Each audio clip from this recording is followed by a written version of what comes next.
You're right on time for News Watch on this first day of August 2023.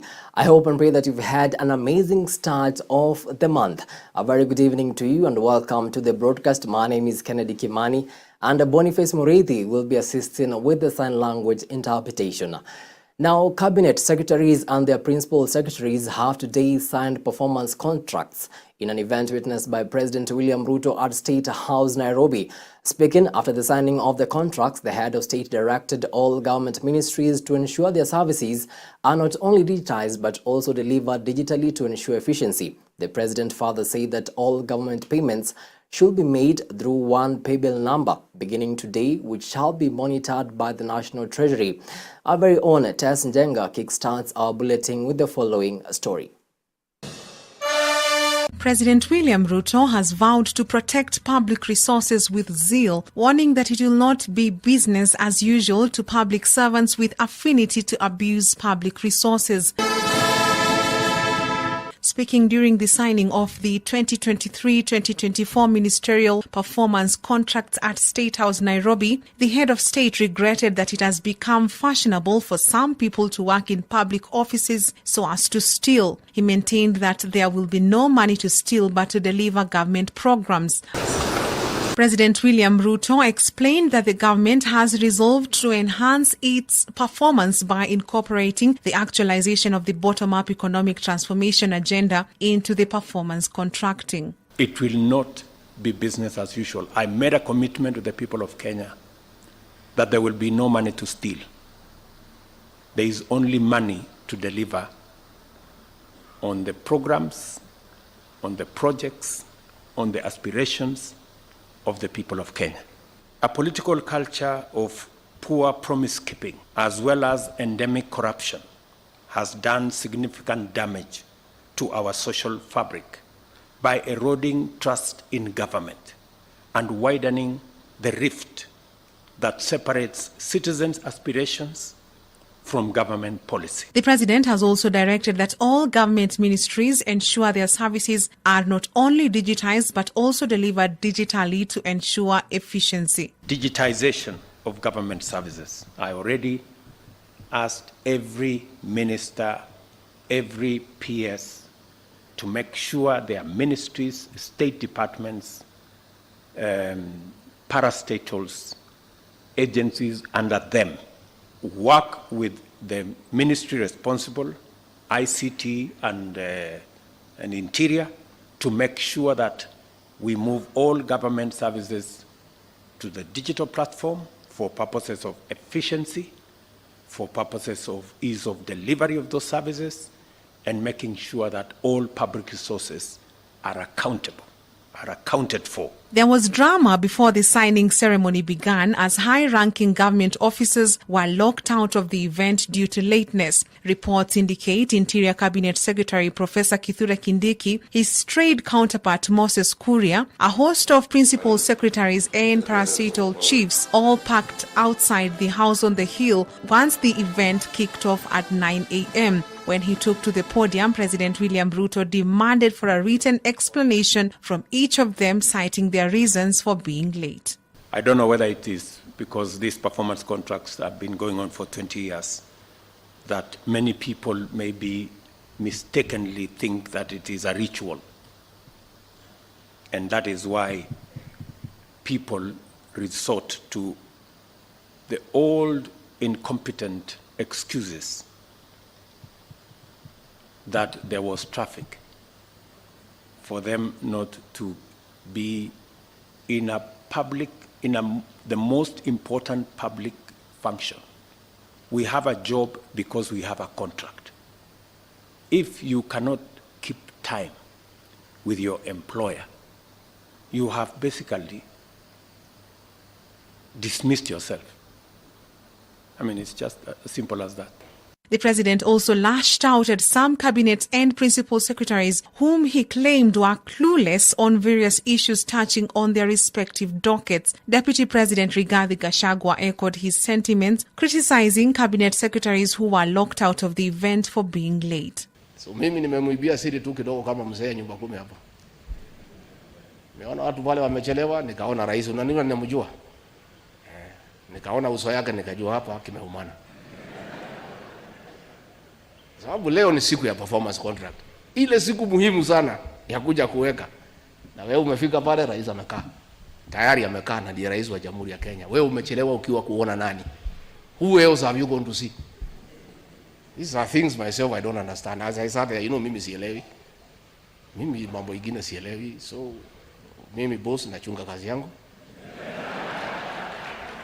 Unajua rais, tangu uniteue, I've been late in your meeting one day only. Na rais wewe ndio ulinichanganya siku hiyo. Reporting for Hope TV News Watch, I'm Tess Njenga. Thank you so much, Tess, for that report. Now, Prime Cabinet Secretary Musalia Mudavadi has said that it's about time that all agencies in the criminal justice system work together to bring corrupt individuals to account so as to end the blatant theft of public resources. Speaking today during the signing of the performance contracts for ministries at State House, Nairobi, the Prime CS said the government needs to refocus on improving institutional governance and efficient use of public resources, which will eventually lead to effective service delivery as demanded by the Constitution. Brings me to the issue of corruption. Your Excellency, the public is tired of our persistent appeals, pleas, demonstrations, and threats against corruption. It is time to act, and act decisively, to end this scourge, especially the temptations in the public service. As the executive, we are ready to do our bit. The Auditor General, the control of budget, churn out disturbing revelations about blatant theft of public resources. These reports are invariably confirmed by Parliament. The question is, where is the missing link in bringing culprits to account? Your Excellency, we must require all agencies in the criminal justice system to save us the agony. They must do Kenyans justice, and this is not weaponizing state agencies against anyone. All we are asking them to do is work without doubt, fear, or favor. Your Excellency, your firm hand here is most critical. Now, the Working Party on Education Reforms that was tasked with reevaluating the competency-based curriculum has today handed over the final task force report on education reforms to President William Ruto. The working group led by Professor Raphael Munavu was also mandated to check and recommend equitable access to education, especially for those facing social, economic, and geographic marginalization, vulnerable populations, children, and persons with special needs. Here's our very own Alice Diana with that report. The 47-member committee that was appointed by President William Ruto on 30th September last year to address 3 major issues on the competency-based curriculum and submit recommendations in the basic education sector, on competency-based curriculum, and on the higher education subsector, on Tuesday submitted its final report to President William Ruto at State House, Nairobi. Really, to enable this. Some of the recommendations made by the Professor Raphael Munavu-led team include reviewing of CBC curriculum to reduce the workload on pupils. The Kenya Institute of Curriculum Development reduces the number of learning areas from 9 to 7 at lower primary, 12 to 8 at upper primary, and 14 to 9 at junior school, pre-primary to have 5, and senior school to have 7. Really, to enable these recommendations to move forward, some of them have already been implemented. I think it is very important to have an advisory committee, a Ministry of Education Reform Implementation, Education Reform Implementation Advisory Committee. And that committee should monitor and evaluate how the recommendations are being implemented and make appropriate recommendations on the way forward. The report also recommends that school capitation to be increased, Ministry of Education to adopt a comprehensive school system, PP1 to grade 9, comprising pre-primary, primary school, and junior school managed as one institution, drop the word secondary from junior secondary and senior secondary school, introduce a mandatory 3-month community service program for senior school graduates before joining tertiary institutions, and implement 9 months of mandatory community service after completing tertiary education. I am very proud of this team that creatively, in an innovative way, you went through the motions. It was not easy. There were difficult decisions to be made along the way. You came back to check whether we were aligned, whether we were moving in the right direction. And I am very happy that today the country is no longer restive about CBC because we have addressed all the concerns. Ruto has directed that the report's recommendations be implemented in full and within the given time frame. Speaking at the event, Deputy President Rigathi Gachagua said that the country stands to gain so much if the recommendations are implemented. Nimewahakikishia ya kwamba mimi nitakuwa mstari wa mbele kuhakikisha ya kwamba mapendekezo yote yaliyopendekezwa tunayatimiza kwa manufaa ya watoto wetu, kwa manufaa ya jamii ya Wakenya na kwa manufaa ya taifa letu la Kenya, kwa sababu hatuna rasilimali nyingi kama taifa. Rasilimali tulio nayo ya muhimu ni hii ya human capital ama Wakenya wetu, na elimu ndio inatusaidia kuhakikisha ya kwamba taifa letu la Kenya, wafanyikazi na watu wote wa taifa letu la Kenya wako katika hali ambapo wanaweza kuchangia biashara, kuchangia kazi, kuchangia kutengeneza uchumi na kuendesha taifa letu la Kenya mbele. On his part, Education Cabinet Secretary Ezekiel Machogu lauded the team for working hard despite facing hurdles in the beginning. Excellency, again, we want to thank you in a very special way because you were indeed very instrumental in the entire process. This team has done a good job, and I'm sure that the recommendations they will come up with, if they are implemented, it will sort out the many challenges that we have had in the education sector. Alice Diana, Hope TV News Watch. Thank you so much, Alice, for that report. And to some politics now, Azimio leader Raila Odinga has said that the coalition is ready to engage Kenya Kwanza in bipartisan talks. This is after the opposition boss led Azimio's parliamentary group meeting today. Now, in a statement after the talks, Odinga said they are committed to ensuring the talks bear fruits. The latest comes a day after Azimio unveiled 5 members to represent the coalition on the proposed fresh talks with the Kenya Kwanza side. The delegation will be led by Wiper Party leader Kalonzo Musyoka, with Minority Leader Opiyo Wandayi, former Defense CS Eugene Wamalwa, Nyamira Senator Okongo Omogeni, and Malindi Member of Parliament Amina Mnyazi as the other members. The Kenya Kwanza side will also unveil their team of 5 members for the 10-member committee.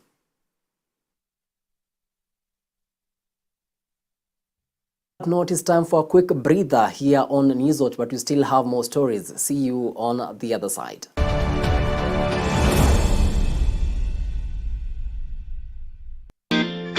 Every Wednesday at 7:30 p.m.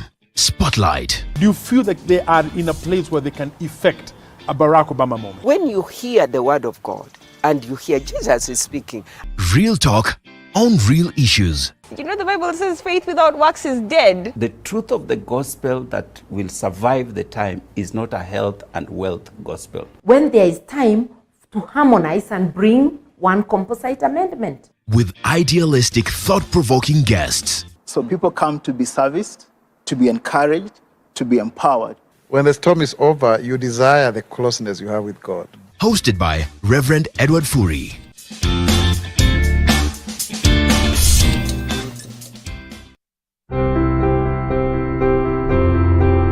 The Asian community in Kenya has been nationally recognized as the 44th tribe of the people of this great nation. For me, God is real in Christianity.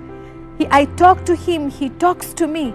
I fail, He forgives me. When I first read the first book of Genesis, it gave me an orderly sense of accounts of creation.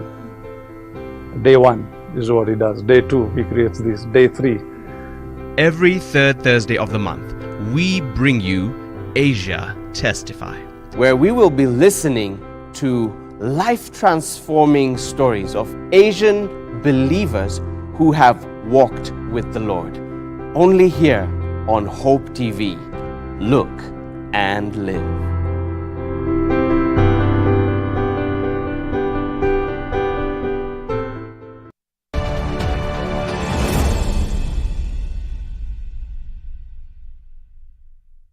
Welcome back. You're watching Hope TV Newswatch.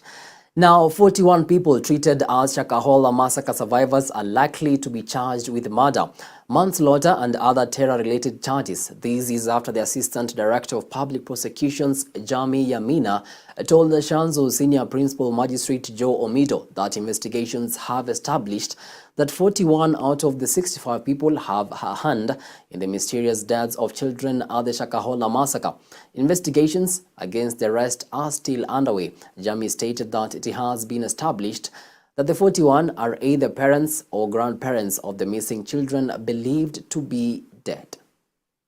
So we seek to withdraw the charges brought before court against those 41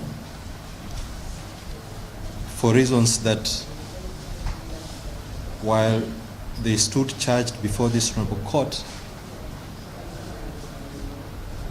investigations into the Shakahola massacre were ongoing.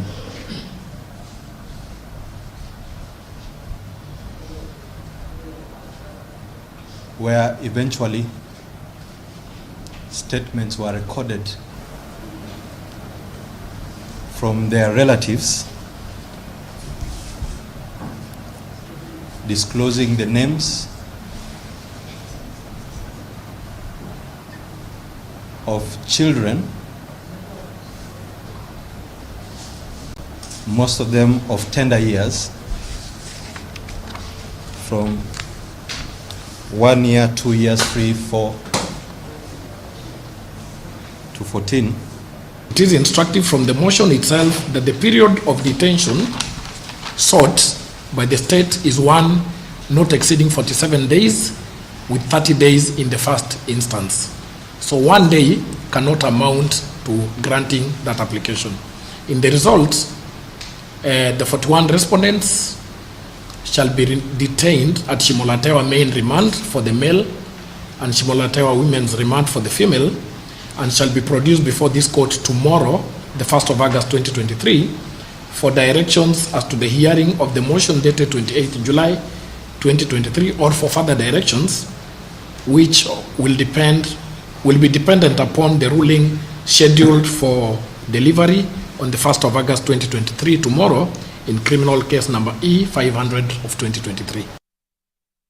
Now, away from that, and border operators in Thika town have vowed to collaborate with security officers to smoke out criminals penetrating the sector, tainting their reputation with their criminal activities. Speaking during their joint meeting with Thika West Sub-County Security Team, the border operators, led by their chairman James Mboro, said they will no longer tolerate riders who are not registered with any SACCO to operate a border in Thika because they are untraceable whenever they are involved in any vice.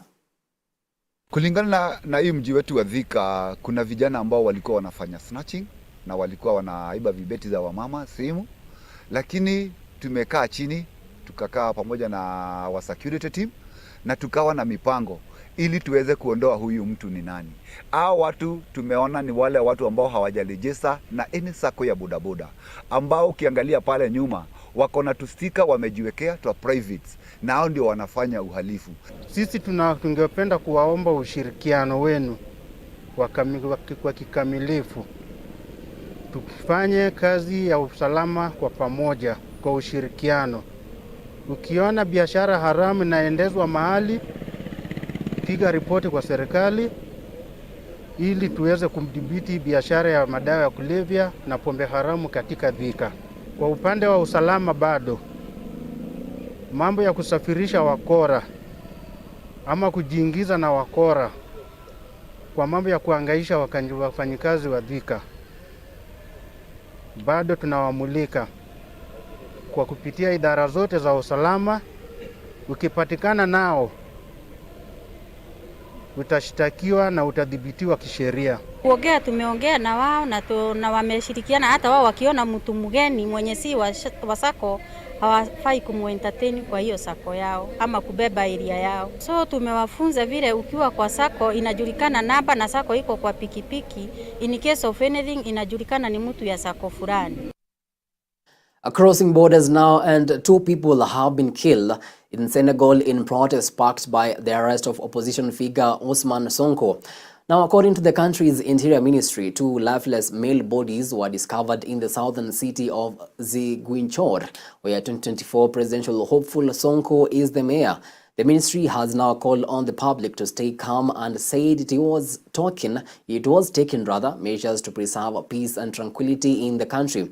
Demonstrators took to the streets on Monday as Sonko was remanded in custody on charges including plotting an insurrection and criminal association with a terrorist body. Sonko denied the allegations and protesters demanded his release, citing political motives. Tensions remain high.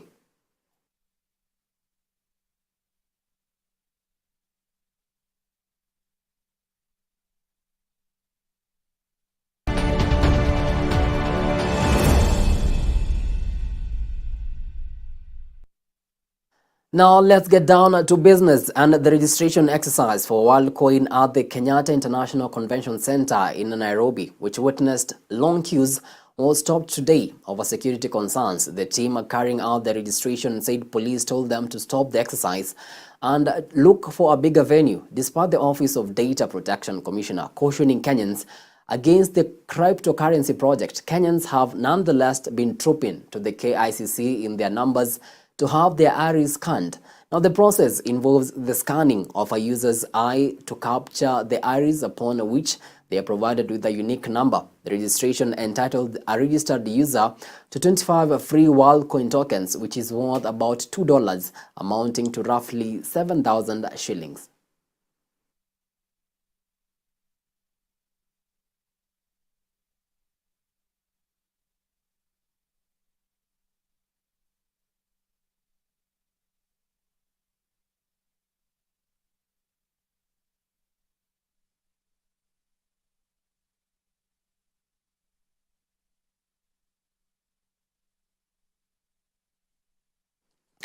We do apologize for that slight technical sound issue.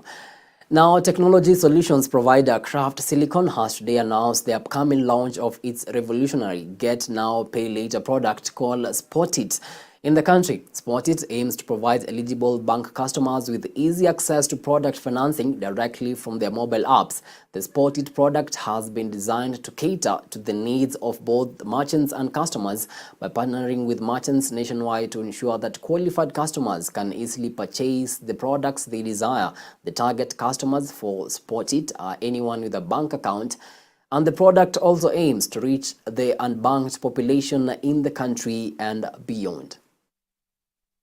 So what we want to launch is, we want to launch buy now, pay later, which is bank-led and not a fintech-led. Because when it is bank-led, I think the customers are happy, the merchants are happy, and even banks are happy, and it's more reliable. This is in Africa. We have not seen bank-led BNPL models consolidated among all the banks. So I think this would be the first one, and Kenya is a very innovative country. So I guess it would pick up. The Kenyans now are more and more liking new things than in life. They want to get new things, they want to get new products, they want to improve their lifestyle, they want to enhance their lifestyle, they want to upgrade their lifestyle. And this is a product that helps them to upgrade their lifestyle. And I think it's very critical because we want to first understand the consumer. And we are coming from a consumer point of view, where a lot of consumers who want to access this product still do not have access to it. Now, as we start from the banks, we know that from the banks, we will encourage responsible borrowing. Two, we will ensure that the consumers who get access to this facility don't misuse it, but also bring the young people closer to the banks, because we feel the banks are still yet to talk to that consumer. And as the young people in the African setting start to work, they feel like we can't afford anything because everything is limited and it is geared towards a higher level of credit referencing, and they are not able to access anything meaningful on their level from the banks. So let's start having these conversations about Spotit. It's for the young, it's for people who want to upgrade their lifestyles. Who better than that young person who has no other means to upgrade that lifestyle besides getting buy now, pay later facility to enable his life on a day-to-day basis. We said buy now, pay later. Can we make it?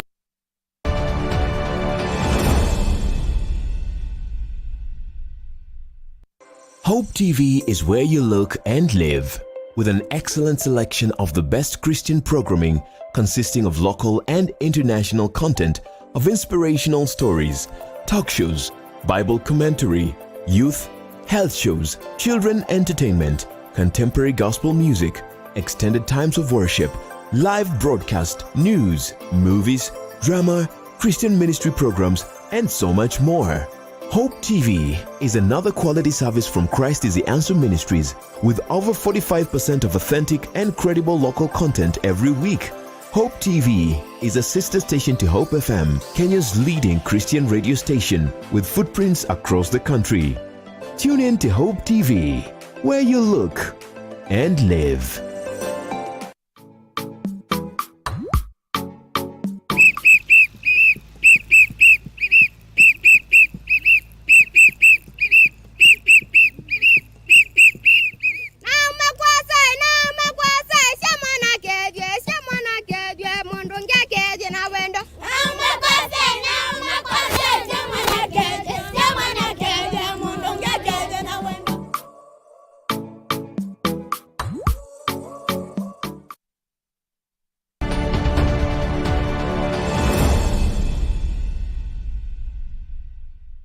And to some sporting action now, excitement is building up in the county of Nakuru as it gears up to host the much anticipated 2023 Prince Lu Sevens, which is the third leg of the 2023 National Sevens Circuit. Scheduled to take place at the Nakuru Athletic Club this coming Saturday, the tournament, which is hosted by Top Fry Nakuru RFC, is expected to draw over 40 clubs, making it one of the largest gatherings in the circuit. The Nakuru leg follows the completion of the first two legs last month, that is the Dallas Sevens in Kisumu County, that was won by KCB RFC, and Driftwood Sevens, which was won by Cabras Sugar. So we're excited about this partnership, and its renewal brings an opportunity for us to really go ahead in ensuring that our fans get a good experience and have a good time this weekend as we engage in the Prince Louis Sevens. And we're really looking forward to the event living up to its expectations. So as we renew this partnership, I would like to invite all rugby fanatics to come forth and have a good time. We have the best teams taking part this time round, considering we've had the first 2 legs of the circuit going on. And each team is now well cued, and they know what the best players to pick, and most of the players are back from injury. And Prince Louis presents you with ideally teams at their peak. Moving on, Brazil midfielder Fabinho has completed a move to Saudi Arabian club Al Ittihad from Liverpool on a 3-year deal. The 29-year-old did not travel with Liverpool to a recent training camp in Germany after the Saudi side made a €40 million bid for him. Fabinho was also left out of the club's current trip to Singapore as the move was finalized, capped 29 times by his country. Fabinho joined Liverpool in July 2018 from Monaco. And finally, Lauren James shone again with 2 fan goals as England put in their best performance of the Women's World Cup so far to sweep aside China 6-1 today and march into the last 16 as Group D winners. It was a record World Cup defeat for Asian champions and 1995 semi-finalist China, who exit in the group stage for the first time in 8 appearances at the global showpiece. And with that, we come to the tail end of our news tonight. On behalf of the stellar crew that made this bulletin a success, have yourselves a blessed night. My name is Kimani, and Boniface Moredi has been the sign language interpreter.